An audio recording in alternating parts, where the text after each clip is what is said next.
creatives, hey, welcome back to the channel. I hope everyone is having a safe and an amazing day. I sure am. I'm coming to you today because I have a few more DIYs that I need to get for my living room. I'm going to start working on it today, but I want to get these few DIYs done. So let me turn down my camera and let you all see the DIYs that I want to work on. So if you're looking at my table, I have this beautiful vase. Now, I don't know if you guys can tell, but it is plastic. This is a Temu vase, and I paid like $6 for it. Now, I don't know that I read plastic, but this is like the second vase I ordered from them, and it is plastic. So guess what? I will not be ordering any more vases from Temu. But you know I can't have a plastic look in my living room. So we're gonna change this to some stone. The second DIY I have for you is, remember this mirror about, I don't know, 4, maybe 5 videos ago, I did this mirror. Okay, it was a green, and I did add this copper color stain to it, or paint to it, to give it this a look. So now I want to take this mirror and I want to build a frame around it so that it will fit around my air conditioning unit in my living room. So I do have the wood outside. I'm gonna cut it down to 4 pieces to fit around it. I'm gonna stain it and come back, or I'll cut it and come back and I'll let you guys see me stain it. So let's go ahead and get started on the simplest one. Let's just work on the vase. With the vase, what I have done is pulled back out the same paint that I had.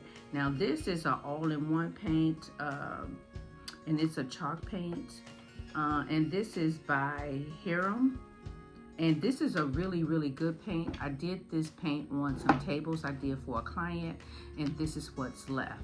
I also pulled out some baking soda, so I'm going to take some paint, put it in this little tray, or it's just a little top, and I'm going to add baking soda to it. And the reason I want to do that is because I want to thicken it up, and I want the vase to have a texture so that it doesn't look plastic. So let's go ahead and take care of that real quick. I'm just going to open up the paint.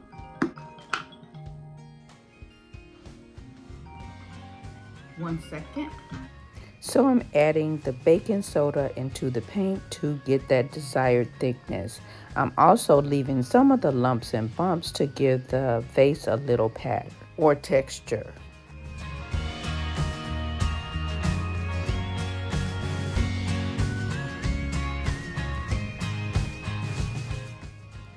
I then apply it to my vase, getting that texture of paint on as thick as possible. If I have to, I will do a second coat.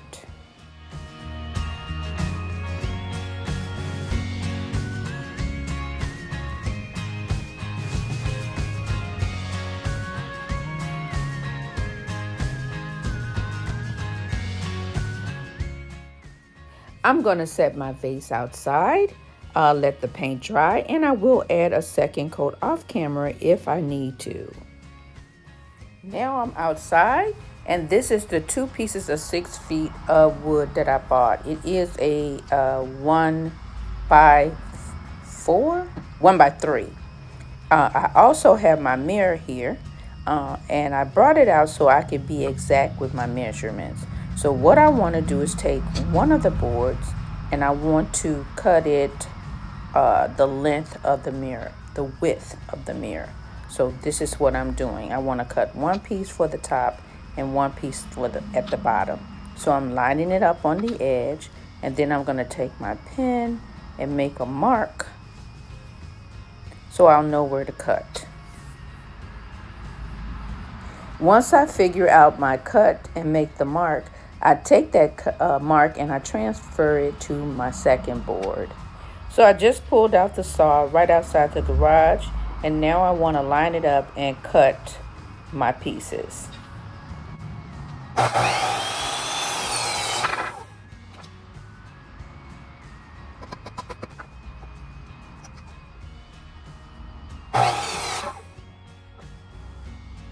Now that I have the top and the bottom cut, I lay them out to make sure that they're absolutely correct and lined up on both ends. Then I take my board, measure it so that I'll know how long to cut the next piece. I take my pencil and make the mark, and then I go back to the saw and cut them down.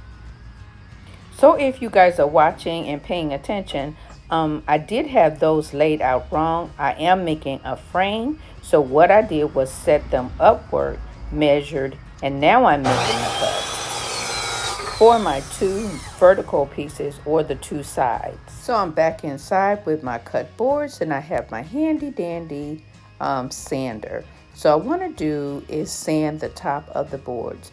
I want to pay special attention to the cut edges, and I also want to try to round out or make sure I don't have any splinters left in the wood. So I'm just sanding it as best I can.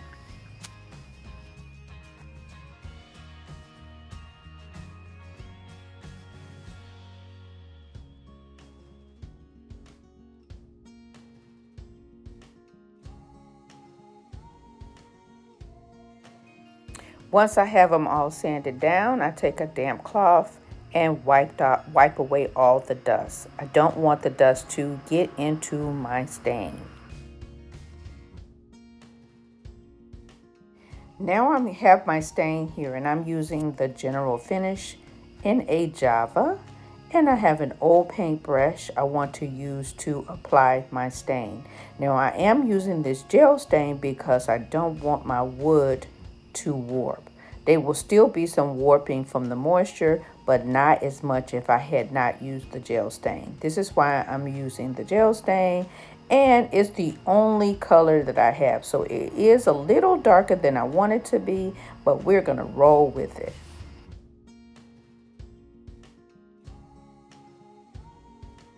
Now I want to make sure that I do all four sides, and I decided to go ahead and do the inside too because I don't know what's going to show when I put it up on the wall. So rather being sorry, I'm safe and just doing front and back and the sides of all four of the panels. Once they're all stained, I take them outside to dry. So it's been about 4-5 hours maybe, and my panels or my wood pieces are partially dry, not quite dry. It should take more like 8 to 12 hours for the gel stain to dry, but they're dry enough. And I just want to connect them together, making that square box. I'm going to use screws. I have 1-inch screws, and I also have a screw drill bit. I'm going to put that on my drill first so that I can make pilot holes. I'm making the pilot holes so that my wood don't split. I am using the 1-inch screws because I wanted to go through the one piece of wood and attach to the other piece. So I'm going to make those pilot holes. So I'm going to make 2 on each piece of wood.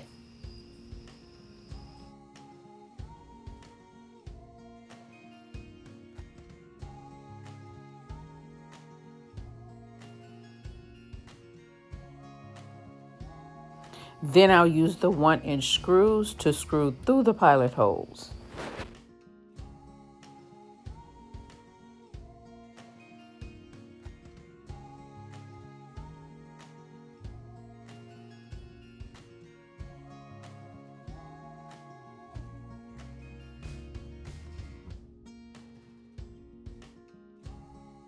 Now I want to use my mirror to make sure that my box is going to fit.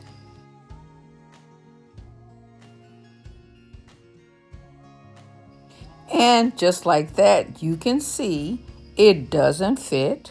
And it's not because I cut it wrong. It's because I'm drilling the pieces in wrong. I should have built the box on the floor, put the mirror in it, and then attach. But no, but we're going to fix that problem. So now I'm doing it the way I should have done it the first time. The way it was cut was the top and the bottom first, and then the side pieces last. And that's how they need to be connected. Because this is a cheaper piece of wood, I'm making sure that I am putting the best side on the outside. I then drilled the pilot holes before adding the screws.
I stand my frame up and make sure that my screws are drilled all the way in on all four corners.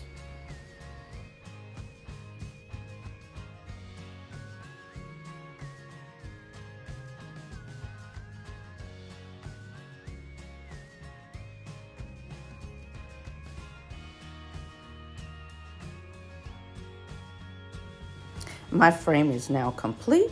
I lay it down, take my mirror, fit it on the inside. It's a little snug, but that's what we want. So what I'll need to do is loosen the screws on the top, just so the frame will slide in, and then tighten the screws back. I then add 1-inch finishing nails through the wood into the frame of the mirror to make sure that it is secure. And just like that, my frame is complete. Let's go ahead and get it on display so I can finish up my living room space.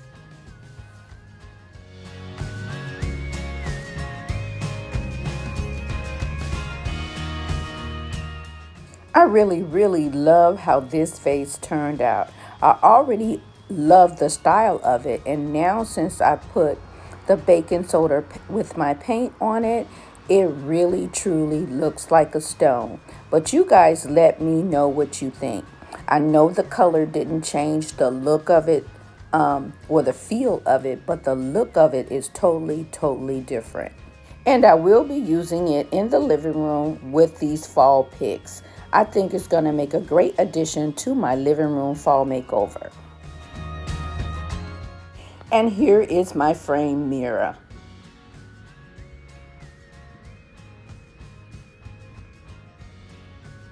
If you guys follow me, you know I'm always looking for something to cover up this ugly radiator.